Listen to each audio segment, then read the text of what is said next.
కార్యక్రమం బృహత్తర కార్యక్రమం తీసుకొని జనంలోకి వెళ్దాం. మనం జనానికి నచ్చజెప్దాం, జనానికి అర్థమవుతుంది. ఒకప్పుడు అర్థమయ్యేది కాదు, ఇప్పుడు సులభంగా అర్థమవుతుంది. ఈ అవకాశాన్ని మనం వాడుకోవాలి అనేది నేను ఈ హౌస్కి నేను మనవి చేస్తూ ఉన్నా. తక్షణ కార్యక్రమం దాన్ని తీసుకోవాలి.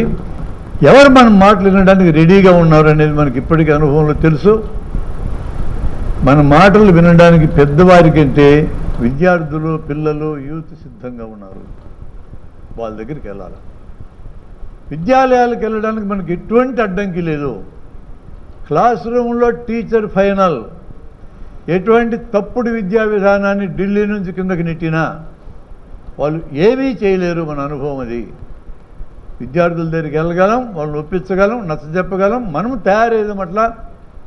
ఈ రాజ్యాంగాన్ని నిలబెట్టుకోవడానికి మనందరి బాధ్యత నా పిల్లలకి మనం నేర్పించగలిగితే ఇప్పుడిప్పుడే ఓటర్ల కింద వాళ్ళు మారుతున్నారు. 10 ఏళ్ళకి వాళ్ళు పెద్దల కింద మారుతారు. పెద్దల్ని ఇప్పుడు మార్చలేకున్నాం, రేపు మనం ఇప్పుడు మార్చే వాళ్ళే పెద్దల కింద మారుతారు. అవకాశాన్ని మనం వాడుకుందాం అనేది నేను మీకు మనవి చేస్తున్నా. మనందరికీ ఉన్న అనుభవం, కామన్ అనుభవం ఏంటంటే పెద్దలకు చెప్తే కష్టం వినడం, పిల్లలు వింటారు.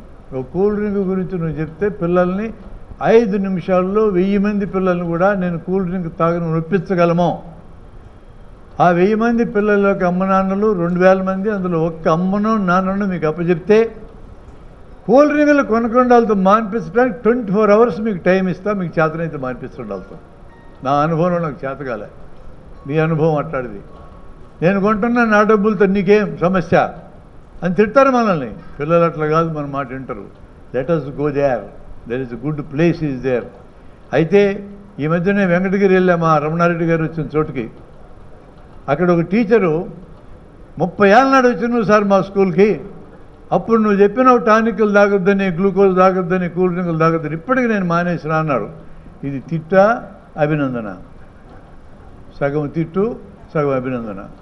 అభినందన భాగం చాలా ఇంపార్టెంట్ భాగం. ఏంటంటే 30 ఏళ్ళ నాడు ఒక మంచి విషయం మనం చెప్తే అన్నేళ్ళు వాళ్ళు గుర్తుందంటే సామాన్యమైన విషయం కాదు. మన సబ్జెక్ట్ పవర్ఫుల్ సబ్జెక్ట్, మన డెలివరెన్స్ పవర్ఫుల్ డెలివరెన్స్ అని అర్థమవుతుంది. 30 ఏళ్ళ దాకా మళ్ళీ రాలేదన్నాడే, అది తిట్టు. అంటే 30 ఏళ్ళ దాకా రాకపోతే జనం దృష్టిలో ఉండదు సబ్జెక్టు, కానీ ఆయనకు ఉంది. పదే చెప్పాలి, బలంగా చెప్పాలి, ఎక్కువ మంది చెప్పాలి. అలా చెప్పగలిగినందుకే ఈ పనికిమాల కూల్ డ్రింకులు బతుకుతున్నాయి. ఈ పనికిమాలిన రకరకాల వైద్య విధానాలు వీధుల్లో నడుస్తున్నాయి. చదువుకున్న వాళ్ళకి మూఢనమ్మకాలు విపరీతంగా పెరగడానికి కారణం పదే చెప్పకపోవడమే, ఎక్కువ మంది చెప్పకపోవడమే. అందుకని మనం టీచర్ల మీద కాన్సన్ట్రేట్ చేయాలి. ఒక టీచర్ ఇగ్నైట్ అయితే 20 సార్లు ఒక వారంలో పిల్లలతో మాట్లాడతాడు. అది మన టార్గెట్.